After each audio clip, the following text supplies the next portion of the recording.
Shalom sahabat Lexio Divina yang dikasihi Tuhan Yesus Kristus. Iman Anda bukan sebuah kata benda.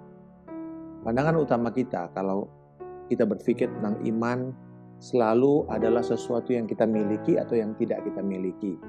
Kita berkata, wah saya punya iman. Atau yang mengatakan, saya kehilangan iman. Jadi walaupun secara etimologi bahwa pernyataan tersebut tidak salah dan sesuai kaidah bahwa kata iman di dalam pernyataan tadi itu adalah kata benda. Tetapi kalau kita melihat peristiwa-peristiwa tanda-tanda ajaib yang Yesus kerjakan, yang Yesus perbuat, terutama kalau kita lihat di dalam konteks Injil Yohanes, maka kita akan melihat bahwa iman di dalam peristiwa-peristiwa itu bukanlah sebuah kata benda, melainkan sebuah kegiatan, kata kerja, atau bahkan seringkali diikuti dengan kata perintah, yang lebih tepat menggambarkan seseorang yang memutuskan untuk mempercayai Yesus Kristus, baik perkataannya dan instruksinya. Teks kita di dalam Yohanes 5 ayat 1-9, ini merupakan satu peristiwa yang terjadi di kolam Bethesda di Yerusalem, yang sekarang kalau dilihat sesuai dengan gambaran yang ditulis oleh Rasul Yohanes, maka tempat itu sekarang ini adalah di situs gereja Saint Anne atau Santa Ana yang ada di daerah Yerusalem. Jadi di situ kita lihat ada pilar-pilar, lalu ada ke bawahnya ada kolam. Nah, dikatakan dipercayai pada waktu itu sebagai sebuah legenda bahwa ada air yang tiba-tiba datang dan bergolak. Sebenarnya itu adalah subterranean water atau air yang dari ujung, dari atas yang kemudian tiba-tiba datang dan memancar. Dan mereka percaya bahwa orang yang pertama luncur langsung akan disembuhkan. Dan mereka berpikir itu adalah malaikat Tuhan sedang mengaduk air tersebut. Beberapa versi Alkitab membuat ayat 4 ini dikosongkan, ya, langsung kepada ayat yang kelima. Jadi kita melihat di sini di Indonesia ayat ini dipakai, padahal sebenarnya dalam teks manuskrip asli itu tidak ada.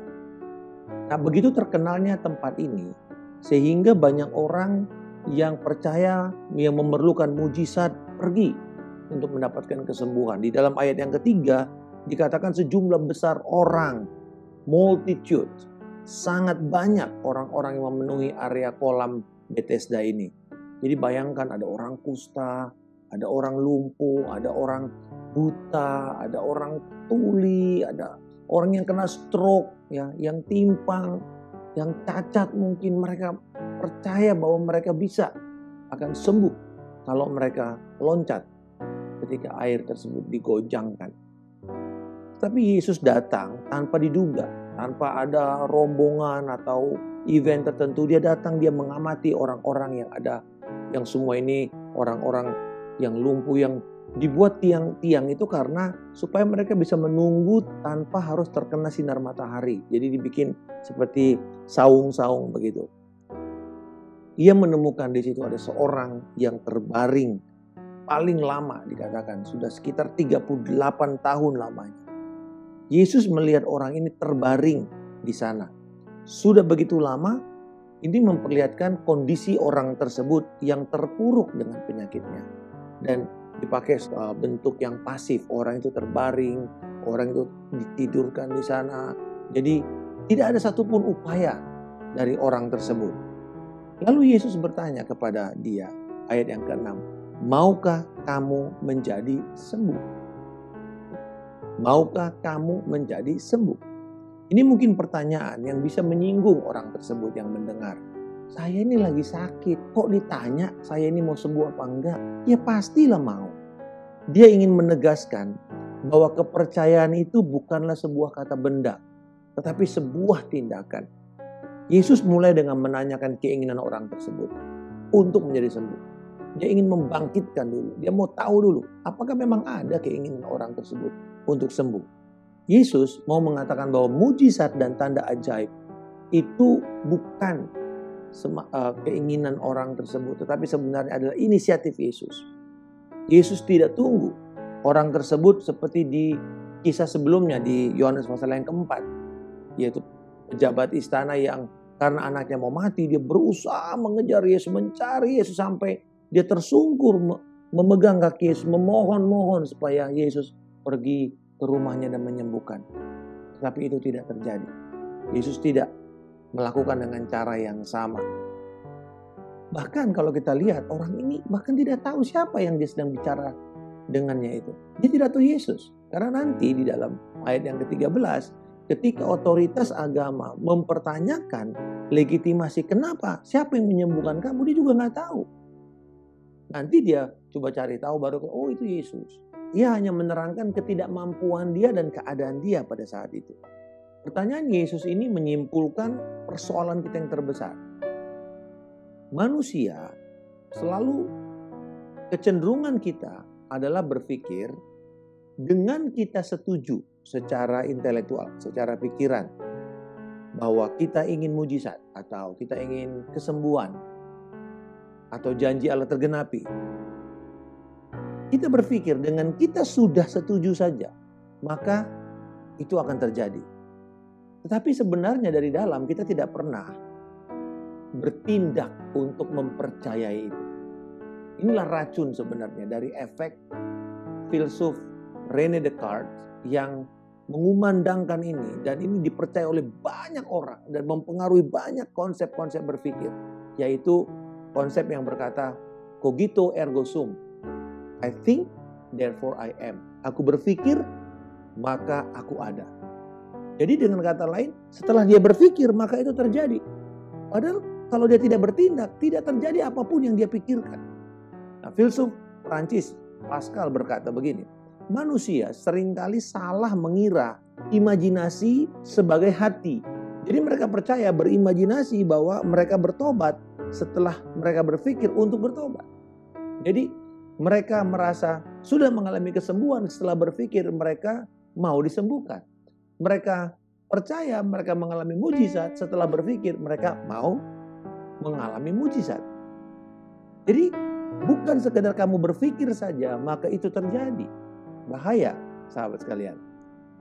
Hanya karena orang ini berpikir bahwa ia sembuh, karena ia masuk ke kolam yang sedang bergolak, tidak berarti ia mempercayai hal itu.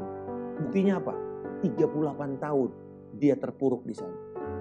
Kalau dia percaya, maka minimal lah dia berusaha lah. Serok sedikit, geser sedikit. Sampai nanti terjadi sesuatu di dalam air itu dia langsung loncat aja. Atau dia nyemplungin diri atau dia menjatuhkan diri saja. Itu membuktikan harusnya kalau 38 tahun itu dia berusaha sedikit. Setapak demi setapak mungkin. 1 inci demi 1 inci pun itu pasti bisa terjadi. Tetapi dengan dia ada di sana 38 tahun memperlihatkan. Dia tidak mempercayai apa yang dia ingini. Sering kali kita berpikir yang sama.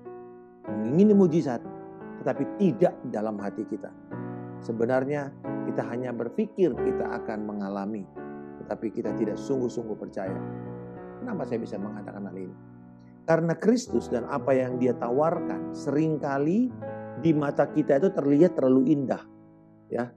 Tapi dilihat dari jauh gitu, bagus ya, enak ya kalau saya ngalamin mujizat ya. Aduh enak ya kalau saya mengalami janji Tuhan, pemenuhan dan juga pemeliharaan Tuhan.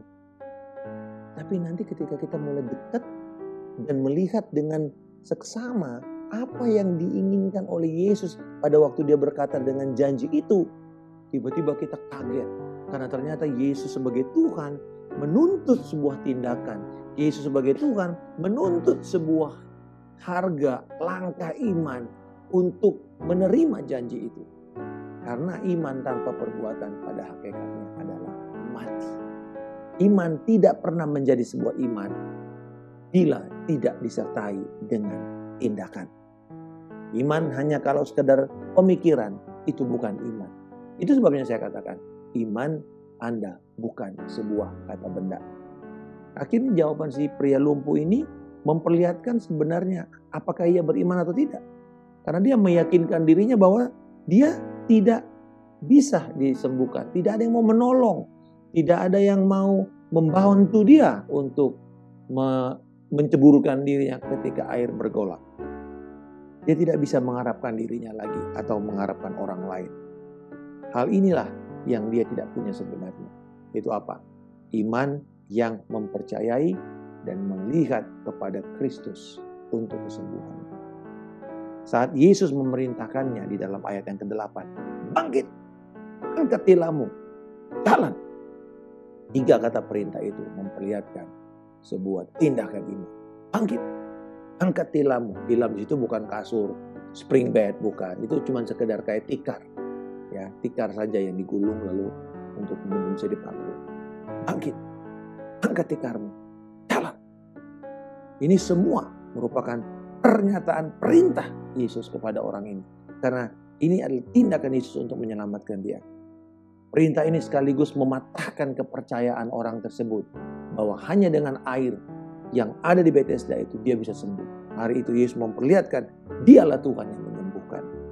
Orang ini harus membuat kepercayaannya menjadi aktif, melihat kepada Kristus sebagai jawaban, taat kepada perkataannya, mempercayai dia, lalu bertindak sesuai dengan perkataan firman-Nya. Dia melihat Kristus, dia percaya, dia taat, dia berjalan. Hari ini kita bisa mengubah pandangan kita tentang iman. Bukan sesuatu yang kita punyai, tetapi yang kita kerjakan senantiasa. Yang kita aktifkan senantiasa. Kita sadar dan kemudian kita mengakui kita tidak mampu.